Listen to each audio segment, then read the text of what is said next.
What's up? Welcome to Fantasy Smack Talk. I'm Dustin, sitting here at Nameco. Fantasy NBA playoffs are just around the corner, and we got a lot of you guys you need to look at and maybe pick up for the final push.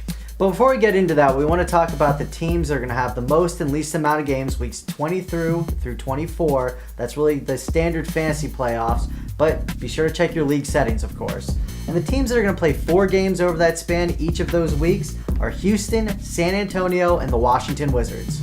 And all the other teams except for 2 are going to play some sort of combination of 3 and 4 games each of those 3 weeks. And the 2 teams that aren't are the Knicks, who are only going to give you 2 games week 22, so that's kind of a dagger. And then Portland, who plays 3 games each of those 3 weeks, so they don't really give you that 4th bonus game, which isn't a plus.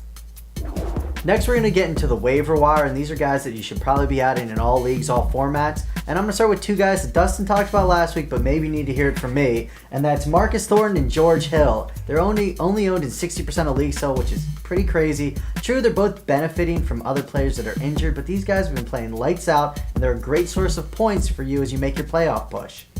And we got 2 more guys for you that we think you should definitely consider picking up in all leagues. And we start with Drew Holiday, only owned in 25% of leagues. It looks like they're going to give this guy a run for the rest of the year. Let him start. He's going to get plenty of minutes. He's going to be inconsistent, but he's going to be a nice source of threes for you. And another guy who's a really nice source of threes and is pretty much just kind of a 3-point role player, but he does score some good points every once in a while. Russell Butler, only owned in 50% of leagues. If you're looking for a boost in threes, definitely look at Butler if he's available. Now we're going to take a look at some guys you should be looking to add in deeper leagues, or at least keeping an eye on. And we're going to start with 2 Knicks, Bill Walker and Tony Douglas. Walker's been playing great as of late, scoring over 20 points in his past 2 games, and Tony Douglas really looks like he's going to be the starting point guard from here on out, so he could be a very good add in deeper leagues. Next, we got 2 Jazz players with Wesley Matthews and CJ Miles, both only owned in 5% of leagues.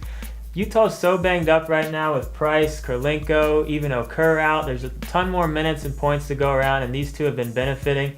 Out of the 2, we like Matthews a little bit more, but in really deep leagues, you might want to just ride these guys out until Utah gets healthy. And the last guy I want to talk about is Terrence Williams, only owned in 20% of leagues. Listen to this. In 6 of his last 7 games, he scored 14 or more points for that terrible Nets team. They got nothing to play for. Of course, they're going to play their young guys. So look for Williams to continue to see good minutes, and we think he's going to put up some good numbers from here on out. So that's it for this episode. Good luck the last week heading into the playoffs. I'm Dustin. This is Brent. We'll see you next week.